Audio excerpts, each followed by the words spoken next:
Oke, halo teman-teman. Kembali dengan kita melanjutkan episode sebelumnya, yaitu review analisa. Jadi di kali ini kita akan melanjutkan review analisa yang sebelumnya yang ada di Discord. Langsung, Gunawan. Oke, ini dari Pak Aziz Haryanto. Oke, udah breakout belum ya sesuai berarti swing? Kasih reaction checklist gas sudah. Oke, cek. Apakah sudah breakout belum ya? Ini yang di breakout yang mana Pak? Saya kurang tahu. Oh, apakah yang low sebelumnya? Nah, kalau dari low sebelumnya it's okay, bagus ya, karena harganya dari 2 atau triple top ini di breakout kembali ke bawah, dan harga kemungkinan besar akan ada koreksi ya, kembali ke area resisten untuk melanjutkan penurunan kembali ke harga bawah, entah itu di support resisten. Jadi bisa entry sell ketika harganya ada koreksi. Jadi ini udah valid breakout. Oke, lanjut. Ini ada Pak Koyot ya, ini namanya begitu lucu. Koreksinya Mas, narik tibu sudah benar belum? Oke, jadi di sini ada low double bottom dan konsolidasi juga. Di sini ada penjelasan konsolidasi, ini udah bagus, dan market itu melakukan breakout, koreksi, lalu lanjut naik. Nah, breakout di sini lebih orangnya memilih untuk ceknya menggunakan Fibonacci. Ini juga bagus menurut saya. Di sini juga bagus, dan kita bisa lihat ada koreksi hingga ke area 618786. Ini area yang benar-benar spesial ya. Jadi ketika kita masuk area situ bisa sampai di 27%. Nah, untuk keduanya katanya dia melakukan entry 2 kali. Ini ya juga bagus. Saran saya, entry kedua kalinya itu menunggu break atau retest. Nah, nunggu koreksi dulu. Nah, ini udah break kan? Tunggu koreksi, lalu lanjut menaikkan. Ini bisa untuk entry kedua ya, seperti itu. Bagus dari Pak Koyot. Oke, lanjut dari Pak Vinokun. Pak Vinokun minta tolong koreksi analisa saya Mas atau Mbak. Ada sell posisi kira-kira nyampe nggak ya di TP 40 pips untuk intraday?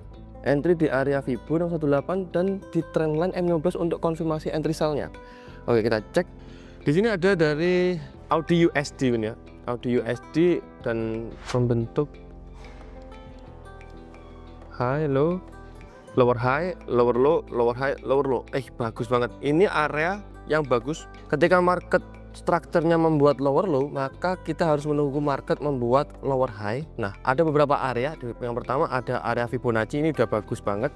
Lalu ada trend line, ini udah keren, udah 2 konfirmasi. Yang saya tambahkan di sini ada area support and resistance. Nah, lebih ke zona. Jadi ada 3 konfirmasi, 2-3 konfirmasi yang mendukung untuk penurunan. Jadi saya rasa akan ada penurunan sampai ke Fibo minus 0,27%. Seperti itu. Jadi saya rasa ini setup yang bagus.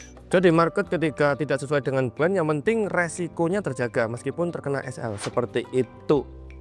Oke, dari Pak Mahrus, benar atau enggak Mas Tama scalping momentum candle mau dikoreksi? Soalnya masih ragu-ragu. Oke. Jadi dari Pak Mahrus ini, ketika kita melihat di sini ada setup yang bagus dengan minimum candlenya adalah 30-40 pips. Ini adalah hal yang bagus untuk entry. Nah, ketika sudah masuk area trading plan kita, itu hajar aja Pak. Jadi pasang SLTP, yang penting SLTP, dan SLTP nya itu sesuai dengan resiko Anda, 1-2% per trade. Jadi saya rasa ini udah bagus. Ini adalah setup yang sangat bagus untuk scalping momentum candle. Sangat bagus Pak. Oke, Lanjut Gunawan. Oke, next dari King Giant. Mohon kerusikannya Mas, Mbak. Oke, per USD CPY H1 ya.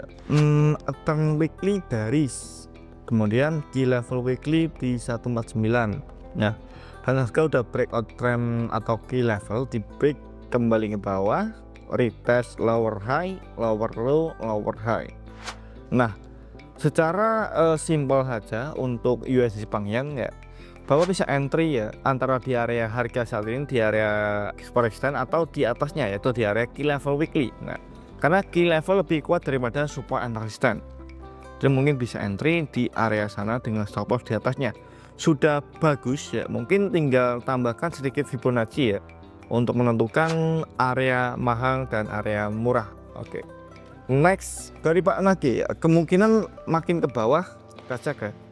Oke, di par USD CPY H1 Bapak ada entry sell atau pending sell posisi di 148.291. di area support resisten dan key level ini hampir sama seperti tadi ya, ada entry sell posisi dan target kembali ke area support atau close sebelumnya. Oke aja menurut saya pribadi ya, karena emang tren sangat bearish. Nah, tapi seperti yang tadi, area paling bagus itu ada di atasnya, itu di area key level weekly tadi ya. Dan ini udah oke, mungkin stop loss tinggal diatur lagi dan bisa diamankan ketika udah running. Oke, udah mantap Pak. RSI juga udah bagus, ada beberapa area break kembali ke atas ya, overbought maksudnya, untuk kembali penurunan kembali ke bawah. Oke, next dari Pak Kaison. Halo Mas, ini kan ada dua quotes ya. Yang menurut Mas Tama, quotes itu yang valid itu atas atau bawah. Nah, kalau menurut saya pribadi, jangan karakter yang valid itu yang atas dan yang bawah adalah bos. Mohon pencerahannya Mas. Dan siapapun itu. Oke, kita siap, kita bahas ya. Nah, oke, apakah cara karakter yang valid itu yang bawah atau yang atas? Kita lihat. Ini kalau kita lihat dari bar gold ya, di H1 adanya pola yang namanya pola konsolidasi ya. Konsolidasi dari resisten dan support. Nah, kemudian di breakout menjadi jangka karakter. Nah, tetapi untuk yang pertama, menurut saya ini tidak ada yang benar, Pak. Kenapa tidak ada yang benar? Karena pembalikan trennya itu berada di dalam area konsolidasi. Nah, dan seharusnya pembalikan tren itu berada di bawah atau di zona support, di break, dan ini baru valid membalikan retest untuk lanjut sell posisi kembali ke bawah. Nah, jadi kedua pembalikan ini penariknya salah ya. Mungkin dari sini aja Pak, dari ujung support tarik kembali ke sini. Nah, lalu di breakout body dan retest kembali ke area order blocknya dia satu dan lanjut penurunan. Nah, oke, seperti itu untuk analisanya Pak, udah bagus, cuma tinggal dibenerin sedikit. Nah, oke, satu lagi dari Pak Ari Samsat. Analisa berdasarkan trendline, jika reject kemungkinan lanjut turun, jika break lanjut naik. Boleh minta nasihatnya Mas Gunawan. Oke, kita cek. Nah, oke, HUSD penurunan. Nah, kemudian oke, setelah itu harganya akan ada koreksi kembali ke lower high sebelum melanjutkan penurunan. Nah, dari segi trendline di XAUSD ini di M15 memang udah bagus, harganya kembali ke bawah di lower low, lower high untuk lanjut ke lower low. Nah, mungkin kalau saya pribadi lebih bagus entry sell ya, ketika berada di angka atau huruf B ini Pak, di area supply demand. Entry sell di area B merah ini untuk entry ke bawah. Nah, walaupun di breakout trendline karena belum tentu itu trendline-nya valid. Kalau reject ke atas apakah bullish? Bisa jadi, dan lebih bagus ketika rejectnya nge-break area ini supaya di breakout ya mungkin harga akan lebih bagus lagi kembali kenaikannya ke atas. Tapi kalau harga belum bisa breakout area supply ya kemungkinan besar harga akan lanjut penurunan kembali ke bawah teman-teman ya, seperti itu. Oke, jadi udah oke lah. Mungkin perlu diperbaiki lagi untuk penarikan trendline dan penentuan support and resistance. Oke, lanjut Mas Jeffrey. Oke, sekarang dari Pak Sorabob. Ini minta koreksinya suhu, siap. Dari Euro USD time frame-nya M15.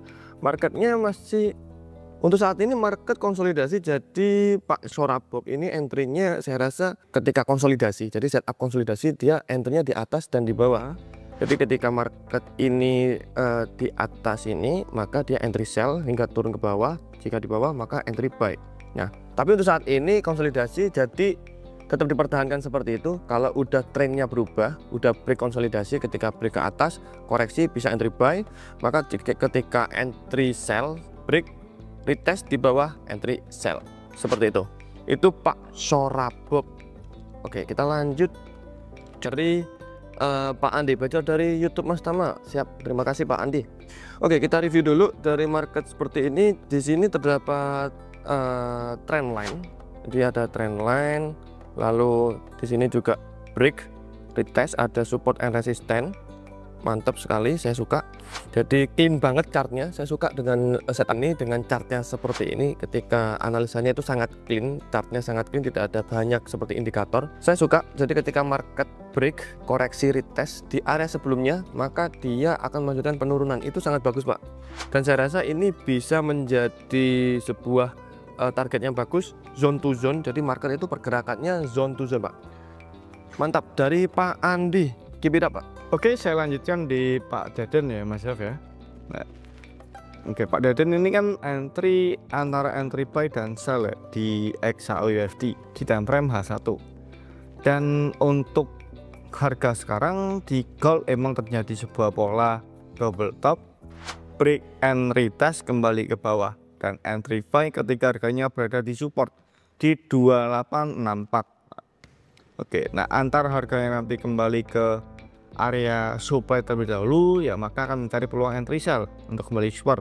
Nah, tapi kalau harganya kembali ke support terlebih dahulu, kemungkinan akan mencari peluang entry buy ke atas dengan harga di resisten di 2930. Nah, oke, jadi menurut saya sih oke-oke aja, udah bagus ya. Mungkin ketika harganya breakout area resisten di 2.930, itu akan ada kembalikan kenaikan ke atas, mungkin akan terjadi ATH lagi. Tapi udah oke untuk setupnya, Pak.